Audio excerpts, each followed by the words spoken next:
को कैसा नास्तिक है। तो कई लोग दिखाने को ही भजन करते हैं। लोगों को क्यों दिखाना? भजन तो महाराज प्रत्येक श्वास पर प्रत्येक क्षण चलने वाली क्रिया है, ना कि माला। मैंने एक दिन कहा था कि माला हाथ में लेना ये तो एक साधन है।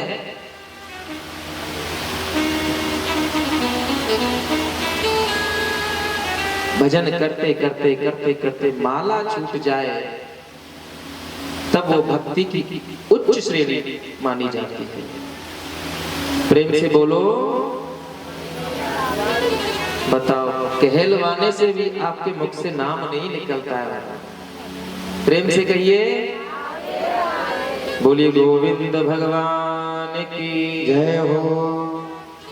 कल की कथा में विश्राम के समय हमने श्रवण किया, मेरे ठाकुर जी ने अपने ही रूप का ब्रजवासियों को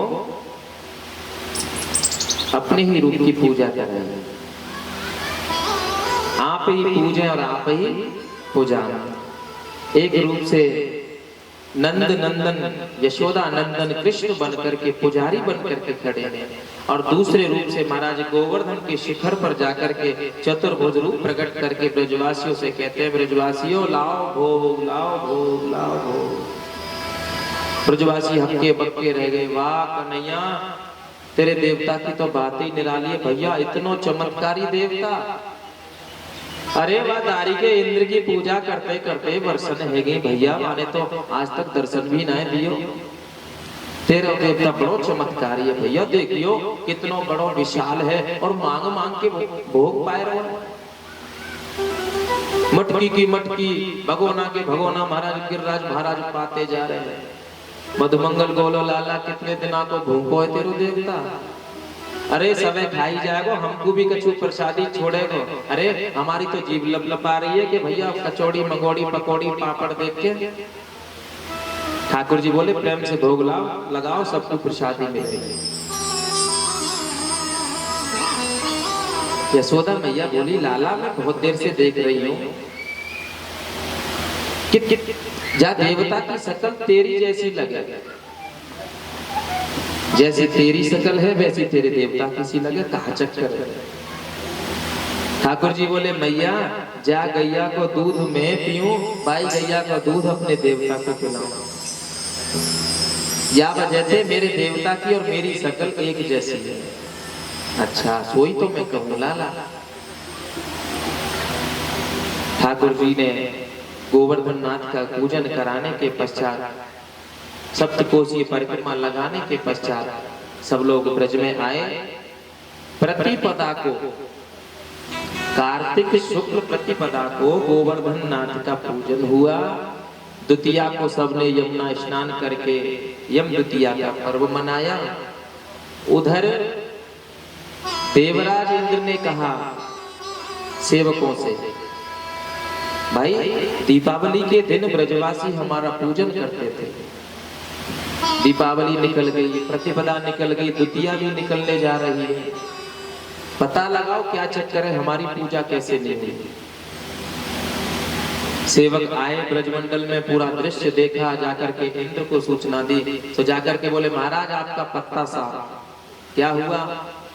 बोले, ब्रज में जो नंद का लड़का है ना कृष्ण महाराज, वो पुजारी बन करके अपने ही रूप को गोवर्धन के रूप में पुजवा रहा है, अपनी पूजा करा रहा है। अब तुम्हारी पूजा बिल्कुल नहीं होगी ब्रज में, तुम्हारा पत्ता साफ हो गया। इंद्र को बड़ा क्रोध है महाराज। अरे वो मूर्ख ब्रजवासी उस पांचाल कृष्ण की बातों में आकर के मुझ देवताओं के राजा इंद्र का अपमान करते हैं, उसका अनादर करते हैं, गालियां देने लगा। वाचालम बालिशम स्तब्धम अज्ञम पंडित मानिनम। अरे अपने आप को बहुत बड़ा पंडित समझता है, ज्ञानी समझता है। अभी इनको मजा चढ़ाता हूं। सावर्तक नाम के मेघों को आदेश दिया, जाओ और ब्रजमंडल में प्रलय मचा दो, इतना कहर ढाओ कि ब्रजवासी रोते तिलकते पुनः मेरी पूजा करना स्वीकार करें। महाराज मेघमालाएं चल पड़ी इंद्र की आज्ञा पाकर के, घनघोर काली काली घटाएं बरसने लगी, चारों तरफ से मूसलाधार बारिश होने लगी, ओले बरसने लगे, चारों तरफ जब जल ही जल होने लगा, सर्दी में सिकुड़ते हुए ब्रजवासी गोविंद के पास आए। गोपा गोप्यश्च सीतार्ता गोविंदम शरणं ययुः। क्योंकि महाराज दीपावली में थोड़ी ठंडी तो हो ही जाती है, और उस समय बारिश हो जाए तो और भीग जाए कोई तो और ज्यादा सर्दी लगती है। गोपा गोप्यश्च सीतार्ता, जो ब्रजवासी हैं वो शीत यानी ठंड से आर्त होकर के ठाकुर जी की शरण में आए। अरे कन्हैया, हम तो पहले ही कह रहे भैया, ये इंद्र जो है ना, जाकी वजह से ये सब व्यवस्था चल रही है। भैया आप देख ले, वो क्रोध में भर गए हो ना, कितनी बार से अरे भैया हम पूजा आफत से बचा। ठाकुर जी बोले, जा देवता ने अपना पूजन हमसे करायो है ना, वही की शरण में चल रहे हैं, वही कुछ ना कुछ उपाय बताएगा। समस्त ब्रजवासियों को लेकर के मेरे ठाकुर जी गोवर्धन की तलहटी में जाकर पहुंच गए, और गिरिराज महाराज से प्रार्थना करने लगे। गिरिराज धरण हम तो तेरी शरण, गिरिराज धरण प्रभु तेरी शरण। सब प्रार्थना करने लगे महाराज ब्रजवासियों से। भगवान बोले नेत्र बंद करो, और जैसे ही नेत्र बंद किए मेरे ठाकुर जी कहने लगे, ब्रजवासियों मेरे देवता ने कान में आके मुझसे एक बात कही है। बोले क्या? कि भैया जब ज्यादा बारिश है रही होए तो मुँह को छाता बना के उठाए ली हूँ। अरे भैया तू कैसी बात करे, इतना बड़ो पर्वत कैसे छाता बन जाएगा? भगवान बोले जब मेरे देवता ने कही है तो बन ही जाएगा, तुम प्रयास करो। और सब ब्रजवासी ने मिलके महाराज जैसे ही गोवर्धन को उठाया तो मेरे ठाकुर जी ने खेल ही खेल में गिरिराज पर्वत को अपनी कनकी उंगली के नख पे धारण कर लिया। कनकी उंगली पे भी नहीं, कनकी उंगली के नख पे। नख पे गिरवर लियो धारे कन्हैया मेरो बारा। ब्रजवासी कहते हैं महाराज नख के अग्र भाग पर धारण कर रखा था, बताओ। और जैसे ही मेरे ठाकुर जी ने गिरिराज पर्वत को उठाया, सभी ब्रजवासियों ने अपने अपने डंडे लगा लिए, कोई हाथ लगा रहा है, कोई कंधा लगा रहा है। ब्रजवासी बोले लाला आज तक तो हमें पता ही नहीं कि हम इतने बलवान हो गए। अरे भैया इतना बड़ो 7 कोस को पर्वत हमने खेले खेल में उठा लियो। ठाकुर कहने लगे तभी तो मैं कहता हूँ कि भैया माखन खाओ। मैंने चुरा चुरा के कितना तुमको माखन खवाया, तुम हैगे ना शक्तिशाली। हाँ भैया सो तो बात है। सुखदेव स्वामी कहते हैं परीक्षित 7 दिन और 7 रात्रि पर्यंत इंद्र ने घनघोर मूसलाधार बारिश की, परंतु सुदर्शन जो भगवान का सुदर्शन है गिरिराज के पर्वत के ऊपर लगा हुआ है, पानी को सुखो रहा है। और एक कोने में महाराज नीचे अगस्त जी महाराज रोक लगा करके बैठे हैं और संपूर्ण जल का पान करते जा रहे हैं। कथा आप सब लोग जानते हैं। सीता जी ने राम जी से कहा कि कोई ऐसा संत नहीं आया जो भरपेट अच्छी प्रकार से भोजन करे। तब अगस्त मुनि को राम जी लेकर के गए। कई दिनों तक अखंड भोजन चलता रहा महाराज। सीता जी परेशान हो गई, गणेश जी को बुलाया, रिद्धि सिद्धि को बुलाया, और महाराज जब भोजन कराते कराते सीता जी परेशान हो गई, तब राम जी ने इशारा किया बस इतना ही रहने दो। फिर जल की व्यवस्था, अब सीता जी सोचे कि जल की व्यवस्था अब 1-2 मटकी से काम थोड़ी ना चलेगा। जो महाराज कई दिनों से झाल की झाल पूड़ी खाए गए, अब 1-2 मटके से काम थोड़ी ना चलेगा, जल कहाँ से पिलाऊंगी। तो राम जी ने कहा अगले द्वापर युग में जब इंद्र घनघोर वृष्टि करेगा तब तुम आकर के अपनी प्यास बुझाना। अगस्त्य मुनि बैठे हुए समस्त जल का पान कर रहे हैं।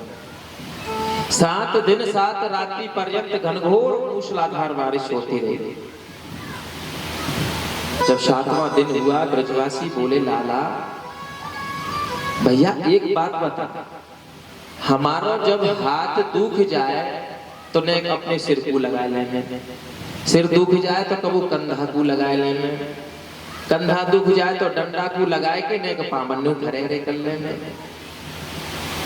पर भैया हम देख रहे हैं 7 दिन से तू एक ही उंगली लगाए के खड़े हो है, देख तू थक गो होगो, तेरी उंगली में दर्द है गए होगो, तू थोड़ा आराम कर ले, हम संभाल लेंगे। भगवान बोले मेरे बिना संभाल लोगे? ब्रजवासी बोले तौखादारी के कहने जे समझ रखी है कि सारो गोवर्धन मैं नहीं उठा रखियो, हम फालतू में ऐसे फालतू में लगे पड़े। भगवान बोले तो ठीक है भैया संभालो। और मेरे ठाकुर जी ने तिल मात्र उंगली को नीचे किया और जैसे उंगली को नीचे किया तो महाराज गोवर्धन पर्वत जैसे नीचे आया, सभी ब्रजवासियों के डंडा चटचटा टूटने लगे। अरे भैया शादियों समारियो समारियो समारियो कन्हैया, मेरे ठाकुर जी ने पुनः धारण कर लिया। ब्रजवासी बोले अब तो मतलब यही है भैया कि जाय की उंगली पे सारो ही पर्वत रखो है, निकालो अपने अपने डंडन को। सब ब्रजवासियों ने अपने अपने डंडे निकाले। अब ब्रजवासी बड़े आश्चर्यचकित होने लगे। उधर जैसे ही देवराज इंद्र ने पूछा जब 7 दिन रात्रि हो गए कि जाकर के पता करो ब्रजमंडल में क्या दशा है। सेवकों ने कहा सरकार धूल उड़ रही है, जल कहाँ गया? मेघ बोले महाराज हमारे पास जितना था हमने सब उड़े लिया, अब नहीं। तब इंद्र समझ गया, इंद्र समझ गया कि ये तो परब्रह्म परमात्मा है, मैंने ये परीक्षा ली, ये कष्ट दिया। तो जैसे ही महाराज बारिश बंद हुई, धूल उड़ने लगी, मेरे ठाकुर जी ने जैसे ही खेल खेल में गिरिराज को उठाया उसी प्रकार से उसी स्थान पर रख दिया। अब ब्रजवासी कन्हैया से दूर है भी लगे। महाराज हाथ जोड़ के बोले, कान पकड़ के बोले लाला अरे कन्हैया भैया हमसे जो भी गलती सलती भई हो हमको क्षमा कर दियो भैया, हमने तो को अपनो मित्र समझो, तेरे संग खूब कुश्ती लड़े, खूब कबड्डी खेले, तेरे कान पकड़े, खूब तोते भलो बुरो कहो और खूब तो को गारी दे, भैया हमें माफ कर दियो, हमको नहीं पता कि तू भगवान। ब्रजवासी दूर भागने लगे। भगवान ने सोचा ब्रजवासी यदि मुझे भगवान मानेंगे तो मैं जो क्रीड़ा कर रहा हूँ ब्रज में, जो मुझे आनंद की प्राप्ति हो रही है वो नहीं प्राप्त होगी। फिर तो भगवान का काम तो वही है, अलमारी में बिठा दो, अगरबत्ती दिखा दो, चिनोरी का भोग लगा दो, हो गया काम। तो ठाकुर जी बोले अरे ब्रजवासियों तुमको ना पतो, तुम मोको फालतू में भगवान बनावे के चक्कर में तुमको ना पतो, जब तुम मोको टुकुर टुकुर देख रहे हैं ना तो मैंने देवता को दियो भो मंत्र पढ़े और मेरे देवता ने मेरे कान में जे कही कि जब तू यह मंत्र को जाप करेगो और बाद समय तो तू जो कोई देखेगो बस बाकी शक्ति तेरे अंदर आ जाएगी। तो ब्रजवासियों जब मैंने मंत्र पढ़ो चालू कियो, तुम मोको टुकुर टुकुर देख रहे, तुम सबल की शक्ति मेरे अंदर आ गई। मधुमंगल बोलो हाँ भैया सो तो बात ठीक है, तभी तो मैं कहूँ कमजोर सो कैसे महसूस कर रहा हूँ अपने आप को। बोलो राधे राधे। अरे लाला जी बता, आज तक तू माखन मिश्री चुराया कर तो अब तू बल भी चुराए लगे। कछु माखन को बल बढ़ो, कछु गोपन करी सहाय, श्री राधे जो की कृपा सो मैंने गिरवर लियो उठा। जैसे ही ब्रजवासियों ने ये शब्द सुना, महाराज हृदय से लग गए, रोने लगे, नेत्र सजल हो गए। अरे कन्हैया, आज तेने भैया चोखी बात बताई, नहीं तो हम तो तू आज भगवान ही समझ लेते। भोरे भारे ब्रजवासी जम गई बात उनको। उधर इंद्र आए, तृतीया से नवमी पर्यंत 7 दिन तक घनघोर बारिश हुई। दसवीं को एकांत पाकर के इंद्र आए और 10 श्लोकों में भगवान की स्तुति गाई। कामधेनु गाय को आगे करके आए। कामधेनु ने अपने निर्मल दुग्ध से ठाकुर जी का अभिषेक किया। नाम हो गया गोविंद। बोलिए गोविंद भगवान।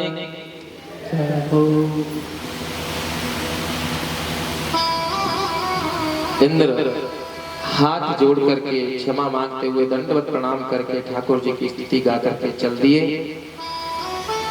अब यहाँ एक शंका होती है बंधुओं, ब्रह्मा जी ने 42 श्लोकों में भगवान की स्तुति गाई, क्षमा नहीं किया, और इंद्र ने 10 श्लोकों में स्तुति गाई, इसको क्षमा कर दिया। जबकि ब्रह्मा जी तो पद में भी बड़े हैं महाराज, इंद्र से बड़े हैं ब्रह्मा जी, उनको क्षमा क्यों नहीं किया? तो देखो भगवान की तो प्रतिज्ञा यह है महाराज कि कोई मेरा अपराध करे, मुझे कष्ट देवे, तो मैं वो सहन कर लेता हूं। मेरे भक्तों को कोई कष्ट दे वो मुझे सहन नहीं होता। ब्रह्मा जी ने क्या गलती की थी महाराज कि ठाकुर जी के जो समीप ग्वाल बाल रहते थे, बछड़ा रहते थे, उन सबको 1 वर्ष तक कन्हैया से दूर रखा था। परंतु इंद्र ने ऐसी गलती की है कि जो ब्रजवासी थोड़ा दूर दूर पर रहते थे, प्रतिदिन और हर क्षण वो ठाकुर जी के साथ नहीं रह पाते थे, वो भी सब के सब गोवर्धन की तलैटी में एक साथ एकत्रित हो गए। 7 दिन तक सभी भक्तों का साथ रहा। मानो भगवान कहना चाहते हैं, जो मेरे भक्त को मुझसे दूर करता है मैं उसे कदाचित क्षमा नहीं करता, और जो मेरे भक्त को मुझसे मिलाता है वही मेरा परम प्रिय है। जैसे कि महात्मा, देखो महात्मा भगवान को क्यों प्रिय होते हैं? क्योंकि महात्मा इस जीवात्मा को परमात्मा से मिलाते हैं महाराज। इसीलिए तो इनको बिचौलिया की संज्ञा दी गई है। मैंने एक दिन कहा था, सुग्रीव रूपी जीवात्मा को राम रूपी परमात्मा से जो मिलाने का कार्य किया वो कौन थे? श्री हनुमान जी। हनुमान जी को महात्मा की संज्ञा दी गई है महाराज, और ये नितांत सत्य है। ध्यान में रखना महाराज, आप सीधे भगवान को कभी भी प्राप्त नहीं कर सकते। जब तक किसी महात्मा का, किसी संत का आश्रय नहीं लोगे, तब तक आप भगवान को सीधे प्राप्त नहीं कर सकते। सुग्रीव को मिलाया तो हनुमान जी महाराज ने। अतुलित बलधामम हेम शैलावदेहम तनुजवन कृशानम ज्ञानी नाम प्रगण्यम सकल गुण निधानम वानराणामधीशम रघुपति प्रिय भक्तम बात जातम नमामि। जहां भी ठाकुर जी की कथा होती है ना महाराज, राम जी की, श्याम जी की, वहां हनुमंत लाल जी सबसे पहले आकर के अपना आसन जमा लेते हैं। कथा सुनने की कला भी हर किसी को नहीं आती है भक्तों। कथा कैसे सुननी चाहिए वो हर किसी को नहीं आता। कई लोग तो आपस में ही बात करने लग जाते हैं। कोई कथा यहाँ सुन रहा है, दिमाग कहीं और चल रहा है। कथा श्रवण कैसे करनी चाहिए ये हनुमंत लाल जी से सीखो महाराज। रामचरित सुनबे को रसिया, गोस्वामी जी ने कैसा सुंदर वर्णन किया है। रामचरित सुनबे को रसिया। तो महाराज हनुमान जी महाराज को कोई कथा सुना सके, आज तक कोई ऐसा वक्ता हुआ है? बताओ।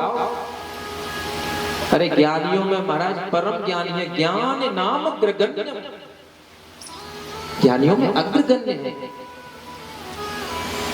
परंतु जहां भगवान की कथा होती है वहां सबसे पहले आकर के किसी ना किसी रूप में विराजमान हो जाते हैं। और केवल ज्ञानी ही नहीं, कई बार कोई व्यक्ति यदि अधिक ज्ञानी होगा, आपने देखा वो कोई ज्यादा पढ़ा लिखा होता है ना, तो उसमें ज्यादा बल नहीं मिलता है ना। और कोई बलशाली होता है तो महाराज उतना ज्यादा ज्ञानी नहीं होता है, थोड़ा मोटी बुद्धि का होता है अधिकांश, हाँ या ना। परंतु हनुमंत लाल जी ज्ञानियों में अग्रगण्य हैं और बल अतुलित बल धामा, अतुलनीय बल है मेरे हनुमंत लाल में। 10,000 हाथियों का बल एक ऐरावत हाथी में होता है महाराज। 10,000 हाथियों का बल एक ऐरावत हाथी में होता है, और 10,000 ऐरावत हाथियों का बल एक इंद्र में होता है, और 10,000 इंद्रों का बल हनुमंत लाल जी की कनिष्ठ का उंगली में है। अब आप लगा लो कितना बल होगा हनुमान जी के संपूर्ण शरीर में। अतुलित बल धामा, और ज्ञानियों में भी अग्रगण्य है महाराज। रावण को यदि सबसे ज्यादा ईर्ष्या होती थी तो हनुमान जी महाराज से। जब से हनुमान जी ने लंका को जलाया ना, तब से महाराज रावण जो है हनुमान जी से बहुत चिढ़ने लगा, और विशेष करके उनकी पूंछ से चिढ़ने लगा। पूज्य राजेश्वरानंद जी महाराज जो गोलोकवासी हैं, उनके वाणी से मैंने ये कथा श्रवण की, बड़ा आनंद आया। वे कहते, वही सुनाते थे कि हनुमान जी की पूंछ से रावण ने अपनी मूंछ को जोड़ लिया। मूंछ मतलब प्रतिष्ठा। भाई रावण के होते हुए उनकी लंका को, उनके घर को जला दिया तो कोई साधारण कृत्य थोड़ी ही महाराज। तब से बड़ा चिढ़ने लगा, तो हनुमान जी से बोला, जब रणभूमि में आया रावण, हनुमान मेरा और तुम्हारा युद्ध हो जाए। हनुमान जी बोले जैसी इच्छा। रावण बोला ज्यादा नहीं, केवल एक मुक्के का युद्ध। एक मुक्के का बस, हाँ ज्यादा नहीं, एक मुक्के का युद्ध हो जाए। ठीक है। हनुमान जी बोले तुम भी बलवान और हम पर भी राम जी की कृपा। तो हनुमान जी बोले ठीक है, तुम पहले मुक्के का प्रहार करो। रावण बोला मैं क्यों, तुम क्यों नहीं? हनुमान जी बोले कहीं ऐसा ना हो, कहीं पहले हमने प्रहार कर दिया तो तुम्हारी बारी आए भी या ना आए। ठीक है। तो महाराज रावण ने पूरी शक्ति के साथ दोनों हाथों को बांध करके मुष्टिका का प्रहार किया हनुमान जी के शरीर पर। तो गोस्वामी जी कवितावली में वर्णन करते हैं, जान टेक कप भूमि न गिरा। हनुमान जी वीरासन में एक घुटने को टेक करके वीरासन में बैठ गए, परंतु पृथ्वी पर नहीं गिरे। अब हनुमान जी को रावण 20 आंखों से महाराज आंख फाड़ फाड़ करके देखे, इसको तो कुछ नहीं हुआ, कुछ नहीं हुआ। हनुमान जी बोले रावण अब हमारी बारी है। सो हनुमान जी ने दोनों हाथों को महाराज ऐसे मुष्टिक बनाया और ऊपर को जैसे ही मारने को हुए सो ब्रह्मा जी थर-थर कांपने लगे। बोले हनुमान जी क्या कर रहे हो? अरे तुम रावण को समाप्त कर दोगे तो राम जी का तो सब प्रोग्राम ही फेल हो जाएगा। अरे उनको इसका वध करना है, तुम क्यों ऐसा कार्य कर रहे हो? हनुमान जी बोले ब्रह्मा जी थोड़ा सा तो मजा चखा ही देना चाहिए। सो हल्के हाथ से ही प्रहार किया रावण के ऊपर, तो रावण तुरंत पृथ्वी पर गिर पड़ा और मूर्छित हो गया।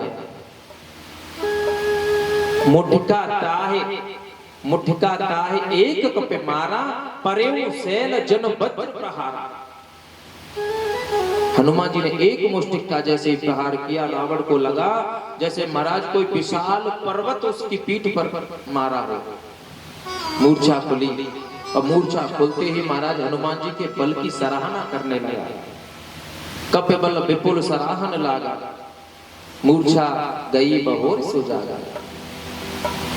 सराहना करने लगा, वाह हनुमान जी तुम्हें तो बहुत बल है। मान गए। हनुमान जी बोले, बल तो ब्रह्मा जी ने नहीं देखने दिया, नहीं तुम बताने के लायक ही नहीं रहते। प्रेम से बोलो। उसी हनुमंत लाल जी कोई साधारण थोड़े ही महाराज, परंतु फिर भी जहां परमात्मा की, जहां भी भगवान की कथा होती है, सबसे पहले अपना आसन जमा करके बैठ जाते हैं। इसलिए महाराज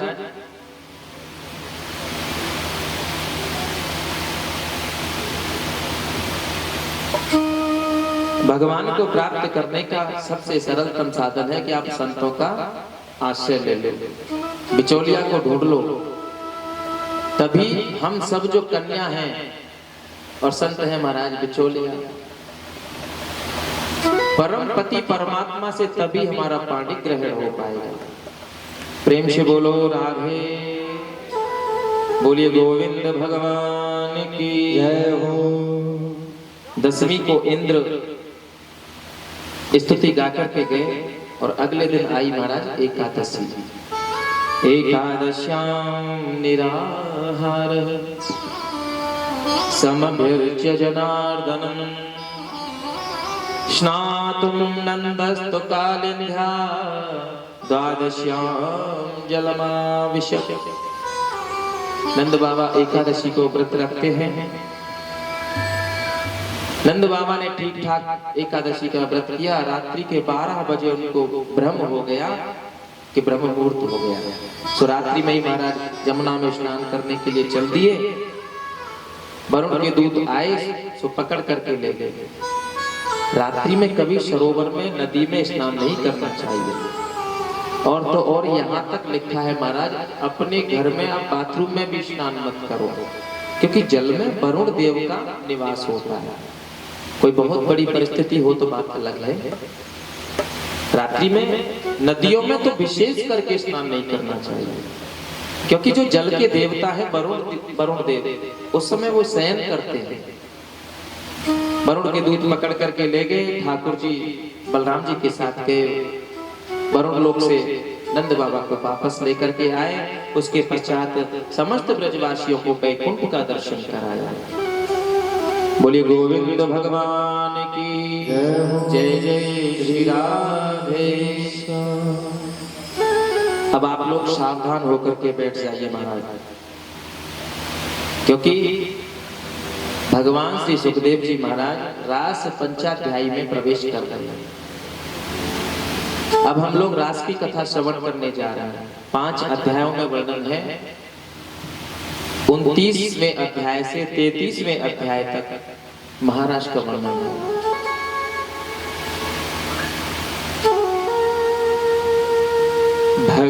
भगवान पिता रात्रि शरदोत्फुल्ल मल्लिका वीक्षरन्तुं मनश्चक्रे योगमायामुपाश्रितः।